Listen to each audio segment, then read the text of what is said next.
This week, Siskel and Ebert review Pierce Brosnan taking over as secret agent James Bond in Goldeneye. Jack Nicholson stalks an ex-con in The Crossing Guard. And a little boy's playthings compete for his affection in Toy Story.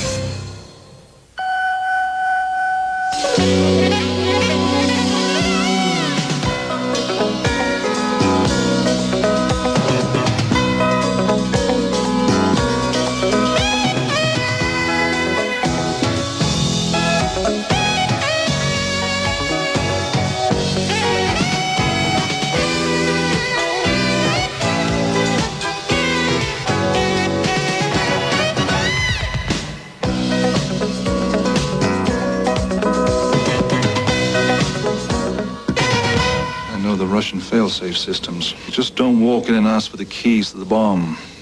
You need the access codes. Pierce Brosnan becomes the fifth actor to say those magic words, Bond, James Bond, in the new 007 thriller Goldeneye, one of 6 new movies we'll be reviewing this week on Siskel and Ebert, along with Jack Nicholson's latest film and Toy Story, a very different kind of Disney animated feature, one drawn by computer. I'm Gene Siskel of the Chicago Tribune. And I'm Roger Ebert of the Chicago Sun-Times. Our first movie is Goldeneye, which is the 18th James Bond adventure in a series going all the way back to 1962 and starring this time Pierce Brosnan as the 5th Agent 007. And with this film, he seems to evolve into a kinder, gentler Bond. The movie opens, as always, with a spectacular stunt as James Bond bungee jumps from the top of a dam in order to infiltrate a top-secret Russian weapons installation.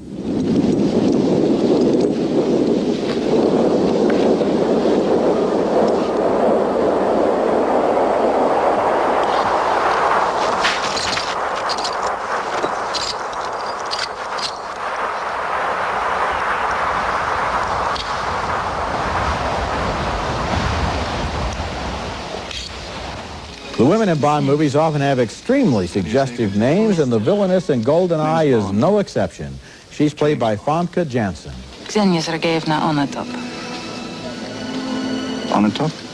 Onatop. That's a familiar note for Bond fans, but now consider this scene in which 007 has fallen for a friendly Russian computer operator played by Isabella Scorupco. What else do you call your bottle? What? It's Boris' password. He plays word games. It's what I sit on, but I don't take it with me. Chair. Like I said.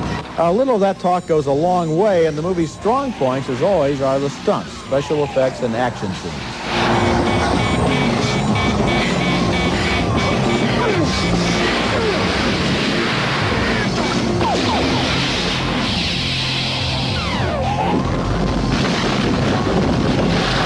Whoops, I see I neglected to describe the plot of Goldeneye. Well, it pits Bond against a criminal mastermind from the old Soviet Union whose plan is to seize control of a secret satellite and use it to destroy Earth-bound communication systems, thus giving him global domination. In other words, this is more or less the plot of every James Bond picture. I enjoyed Goldeneye for what it was, though, and I give it thumbs up. Well, that thumbs up comes as a surprise because I didn't get a sense at all that you enjoyed this picture. I'm sorry. I certainly didn't. You didn't? Okay. No, I didn't. I think that he isn't an interesting Bond. I like Connery, and everybody else has been nothing compared to Connery. Frankly, Roger Moore has a more commanding physical presence than this guy. I thought this was an average picture. It's a routine story, just like you said. Well, they're all routine stories. No, let me tell you. Of them are. No, the classic ones, the well, early Connery ones. The first three. Of course, okay. Those are classics, yeah. And those are the ones that I recommend. I can't recommend this picture at all. What I'm saying is, it did have some amazing shots in it. Only it really at the beginning. Only when at the beginning. When the guy is free falling after that airplane. Only that's at the kind beginning. Of amazing. That's Roger. You're talking about 30 seconds. If a good friend of yours asked you whether they should go see it, what about say yes. What about the chase? What about the chase scene? Would you have what about the chase scene with the 2 cars? What about the tank? That was pretty neat. If I asked you, should I go see it? Would you tell me yes? You know what I tell you? Do you like James Bond? Then you'll probably like this one better than some of the others. If you others. like James Bond, you won't like this. Okay, next movie. And our next film is It Takes Two, about as formula a children's film as it gets, using the old Prince and the Pauper fantasy of a rich and poor person trading places. In this case, a little girl from an orphanage and an almost identical-looking girl from a rich family. In another hackneyed bit, her father, a widower played by Steve Guttenberg, is about to marry a snotty gold digger. What? You're finally going to have a real family, and she's going to be your new mother. As for the poor girl, well, while her orphanage is staying at a summer camp, she wanders into the mansion across the lake and is mistaken for the rich girl. The Olsen twins from TV's Full House play the girls. What in the name of God is going on here? Hi, Benny. I mean, Vincenzo. I got distracted. Oh, you don't have to apologize. Really? Mm-hmm. Cool. Of course, something must be done about the snippy woman Steve Guttenberg is about to marry. Enter Kirstie Alley, looking kind of blousy in this film, by the way. The two girls conspire to bring the adults together. How many fingers here, cowboy? 6. Close enough. Can you stand? Yeah.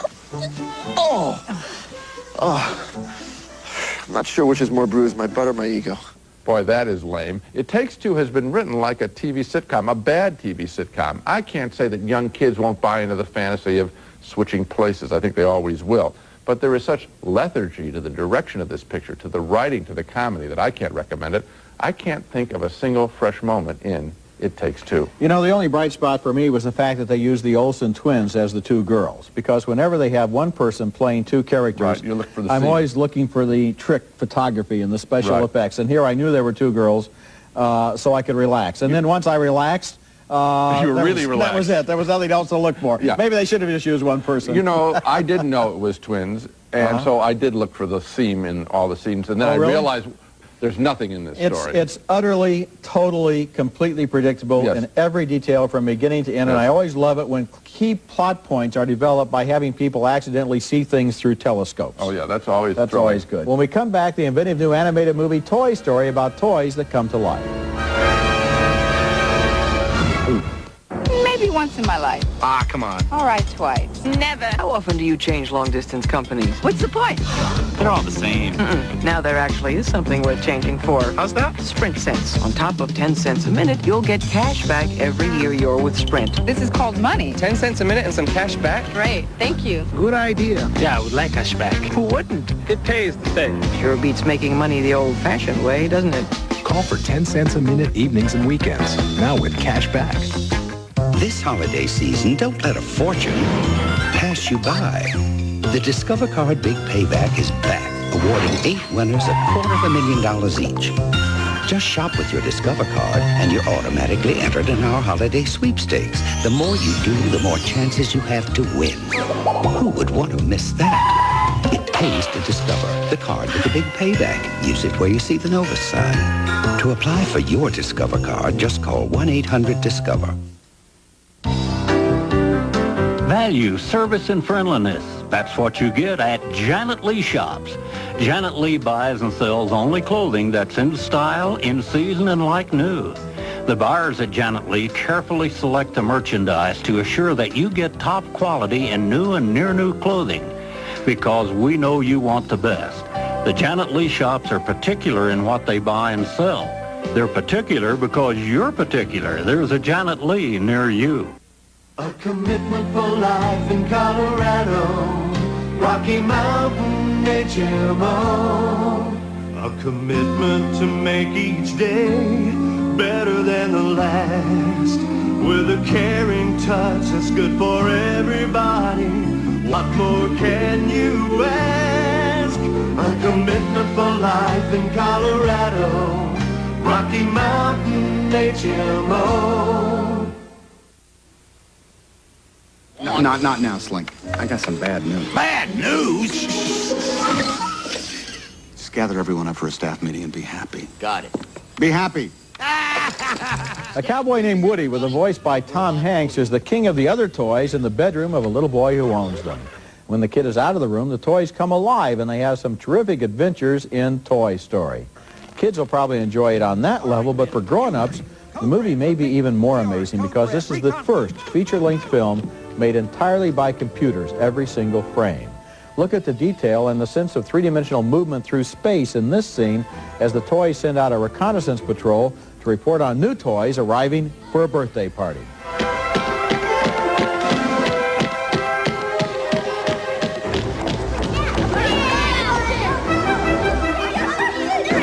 Okay, come on, kids. Everyone in the living room. It's almost time for the presents. Woody now has competition from a new arrival, Buzz Lightyear, who doesn't know he's a toy and thinks he's a real space ranger. Tim Allen provides the voice of the space cadet, and look here at the texture of the bedspread and the details of the movement here. Buzz, who goes there? Don't shoot! It's okay. Friends. Do you know these life forms? Yes. They're Andy's toys. All right, everyone, you're clear to come up. I am Buzz Lightyear. I come in peace. Oh, I'm so glad you're not a dinosaur. And now look at the freedom of spatial movement in this animation where Buzz tries to prove he can fly.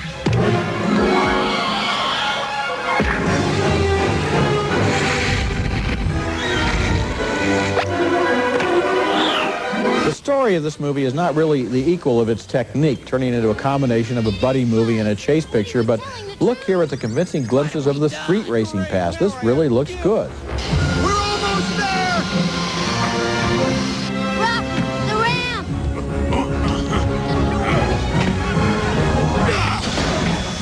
I was reading in Wired magazine this week that Toy Story took 800,000 hours of work on 300 powerful Sun computers, so forget about the theory that computer animation is cheaper than the traditional kind. What really caught my attention in the movie was the illusion of three-dimensional space as the characters turn and move, and the backgrounds reflect that. I liked the look of the film, which conventionally created a world that was new and fresh and intriguing. And I liked all the little side jokes, like when Mr. Potato Head finally gets married and we can look forward to some tater tots. Well, I think it's absolutely dazzling. And it was dazzling in a way that caught me by surprise. Here's why. I had seen the ads, and I'm sure everybody's seen the ads, where you see Woody, the figure, and you see Mr. Potato Head, and they look great and bright and all that. I liked the people. And I was completely, that's the toughest thing, I'm sure, to draw electronically and with computers. And I thought that the people and the houses all looked good. And as you said, the street rushing by in the chase sequence, terrific. So I was caught up in it visually. I love the way they did the animation. They even went to this extent. Buzz, the spaceman, has a plastic shield across his face. You see all the reflections. Now, that's very expensive. They didn't have to go to that little details, depth. like, for example, the door has little fingerprints on it, so it doesn't look all perfect like animation sometimes does. This technique is going to probably revolutionize animation in the future, and I think there's just almost nothing that they can't do. Well, with there's this kind of it's going to be another kind of, I think there'll always be a room for traditional cell animation, but I think this is another way, and it really looks great first time out of the box. I mean, I'm as excited about this picture as I was about Who Framed Roger Rabbit in terms of developing new animation techniques. Coming up, Jack Nicholson's latest film, directed by Sean Penn, The Crossing Guard, is next.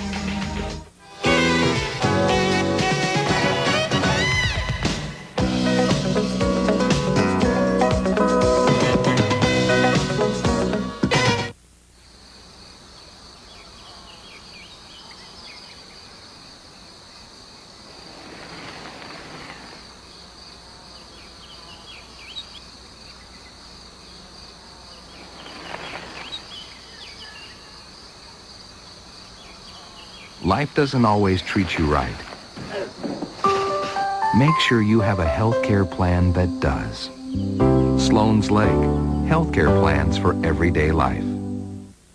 Have you read her memoirs? Outlandish. Imagine putting your own nephew in a school taught by yogis. It's no wonder the authorities came. And all those parties. She never was exactly conservative. But really, naked fish-spawning dancers? Pity about her late husband. Yes. How does one fall off the Matterhorn exactly? Maine, an evening with her is a lifetime. Sponsored by Channel 7, showing at the Arvada Center. Let yourself go. Colorado, you may not be able to ski like a member of the U.S. ski team, but this winter, you can drive like one in the official truck of the U.S. ski team. Your Colorado's best Chevy Geo dealers have just received 1,000 limited edition U.S. Ski Team Blazers, equipped just right for Colorado, including a Thule ski rack at no extra charge. When Colorado roads are at their worst, Blazer is at its best. Chevy, the most dependable, longest-lasting trucks on the road. What's your great news? He's out. John Booth is out. I'm gonna kill him. Jack Nicholson plays the distraught, actually crazed is more like it, father of a little girl who was killed in a traffic accident some years ago, and now the driver who killed her is out of prison, and Nicholson wants to kill him in The Crossing Guard. the latest film directed by Sean Penn. The pleasant surprise of the picture is that the best character in the story and the best performance comes from the least known actor. David Morse plays the drunk driver, now an ex-con, who ran over Nicholson's daughter, and when Nicholson sneaks into his trailer and surprises Morse, you can see the quiet Morse, frankly, outact Jack Nicholson. I'm not calling any cops. I'd just be here, trying to get on with things. Would you maybe, would you take a couple days? And maybe think about not taking my life? Nicholson's performance is often over the top, even for an enraged man. And here's a scene that comes out of nowhere. Nicholson going nuts in the face of a jerk here in his jewelry store. My ring size has always been a 7. This is not a 7. It won't even fit on my hand. Can I see the ring, please? Yeah, it won't fit my finger, my hand. It won't fit anything. 6.5. 6 3/4, maybe. Does that look like a 6.5 to you?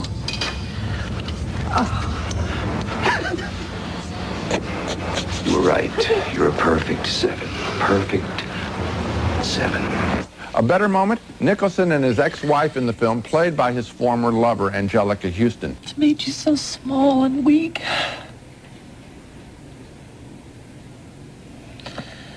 I needed you to be big and strong. The reason to watch The Crossing Guard is the character played by David Morse. I won't forget him, or the performance, a layered role in which there's a great deal of calm and yet deep down great pain. Morse doesn't push his performance, it's memorable work. Overall, does the movie work? Only in fits and starts. Blame that, I think, on Sean Penn's screenplay, which includes too many extraneous elements, including a role for Robin Wright, his former lover, playing a woman who takes a strong, sympathetic liking to the drunk driver. So, a mixed review, but reluctantly thumbs down on The Crossing Guard. You often quoted Howard Hawks, who said his definition of a great movie is 3 great scenes, no bad scenes. Yeah.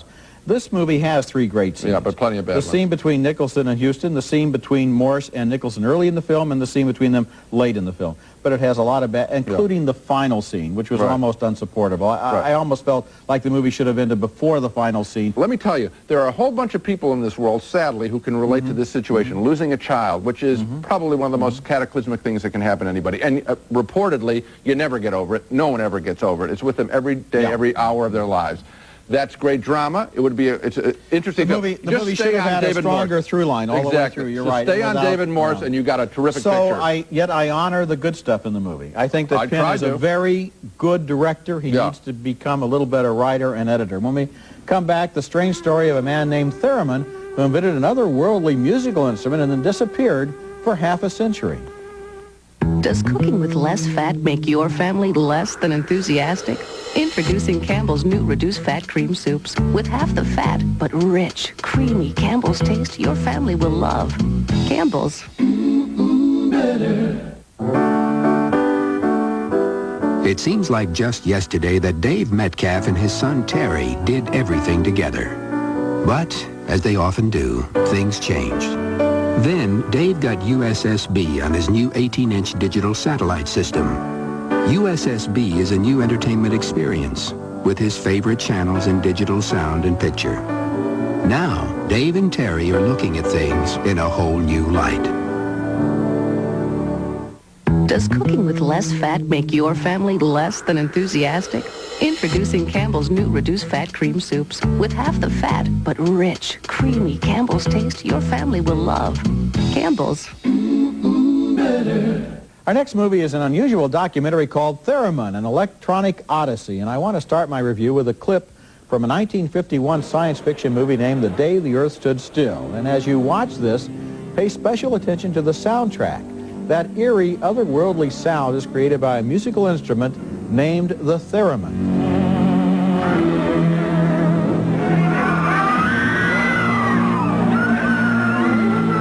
And this is the instrument itself, being played by a woman named Clara Rockmore, who is billed as the greatest living thereminist.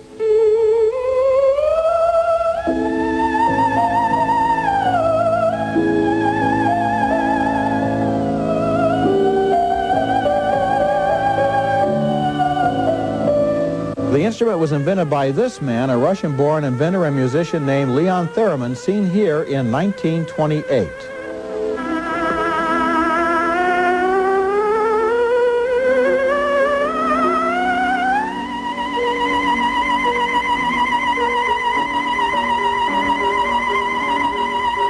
The theremin was used in an underground way by generations of musicians, including Brian Wilson, who used the sound on the Beach Boys' hit Good Vibrations. I'm picking up good vibrations. She's giving me the excitations. In 1938, Theremin was apparently kidnapped by Russian agents and thrown into a series of Soviet prisons to work on war projects. He dropped right out of the pages of history, and he and his instrument were forgotten until, incredibly, the makers of this documentary discovered him still alive in Russia in his early 90s. The film ends with his return to New York. Theremin is one of those documentaries that tells a story that is not only stranger than fiction, but more satisfying. Well, this is why I like documentaries over most of the fiction films that I see, because you meet a better class of people, frankly. I mean, this is fascinating stuff. Just forget that you find him later. Isn't it refreshing just to see the sight of someone playing this thing? Yes, it is. I mean, stroking the air. I mean, and it just seeing sounds neat, doesn't it? Well, it does. I mean, it's not my favorite instrument, but but I like just the weirdness of it all. It may not be your favorite instrument, but it certainly creates sounds that no other instrument creates. Yeah. And here's another thing. Well, I like the whole journey. I wanted to say the journey of it all. That Okay. you're tracking something. You're trying to find a mystery here. I want to tell you, there is a piece of film that shows a party for Clara, the thereminist, and Leon at an early, and they kind of slow it down and they look at each other. And you realize the buried subtext is these people are in love. Sure. They were in love. And that is something that the film returns to. And then finally there's a reunion, and you realize that there's a whole other story that the film just hints at. It's a fascinating film. Right. Documentary films, I hope that they get booked in theaters around the country. Look for this one. You're going to have to move quickly to find it. Coming up next, When Night is Falling, an adults-only film about two women in love. How do you get clean and fresh? Jergens body shampoo. I get so much lather. I mean, you really can feel the clean. And it rinses clean without soap film. Totally refreshing. How refreshing is it?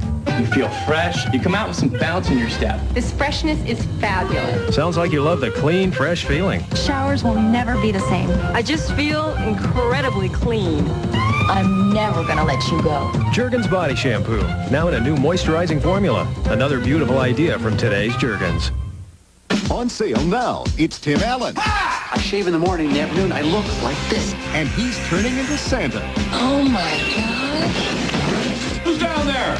Whether he likes it or not. You're supposed to drink milk. I am lactose intolerant. Owned a huge comedy hit that shows the lighter side of Santa. Johnny naughty, Gary nice, Veronica very nice. In your dreams, Playboy. The Santa Claus. Own it today.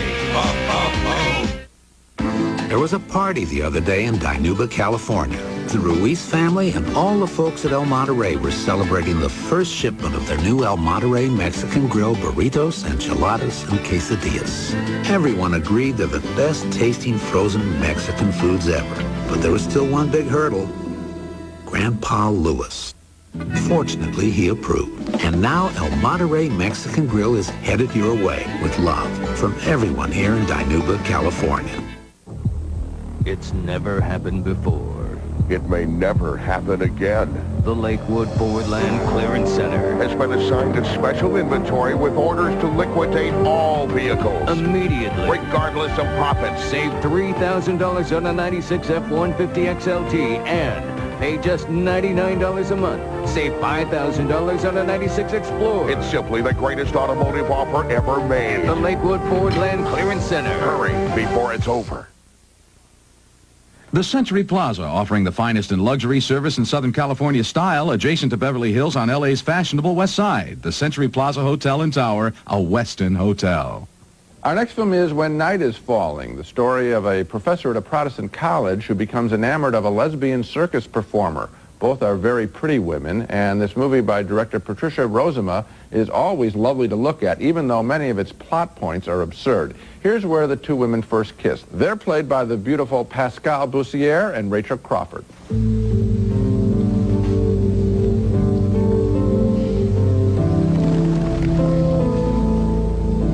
Undone done by this affair is the professor's boyfriend, played by Henry Cherney. He too teaches at the university, and his girlfriend's behavior threatens both their religious training and their careers. Please just think before you speak. When Night is Falling is better when it sticks to pretty sexual scenes, including fantasy sequences of desire.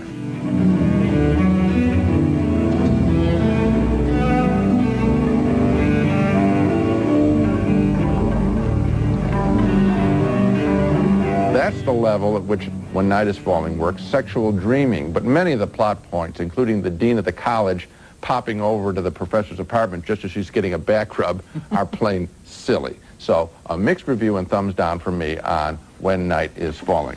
Me too. I think that in a way, maybe she went a little bit too far in the backgrounds of the characters to have this kind of religious professor and the woman who works for Cirque du Soleil, or one of its clones. Right. And so that the question is, are you going to run away with the circus? Is a bit much. And then the whole hypothermia subtext where she almost freezes to death, followed by the conclusion where her dog miraculously thaws out.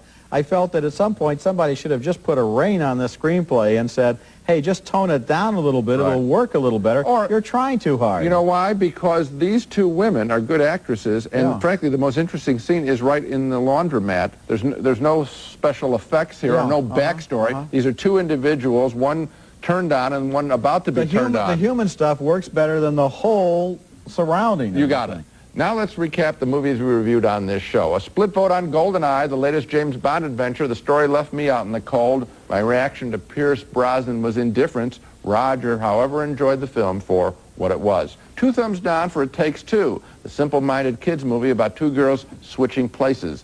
2 thumbs up, way up, for Toy Story, the groundbreaking Disney animated feature drawn by computers. The film opens nationwide next week. A mixed review and 2 reluctant thumbs down for Sean Penn's The Crossing Guard, with Jack Nicholson out for revenge. 2 thumbs up for Theremin, a most unusual documentary about the creator of a most unusual musical instrument. And 2 thumbs down for When Night is Falling, the pretty but often silly lesbian fantasy. Toy Story, the best in the show. Sure is. That's it for this week. Next week we'll be back with reviews of more new movies, including Martin Scorsese's new film Casino, starring Robert De Niro and Sharon Stone, and a behind-the-scenes look at Las Vegas.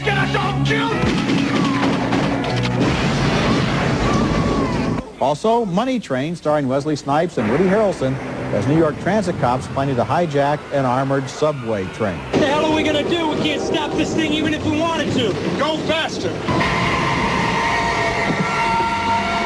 That's next week, and until then, the balcony is closed.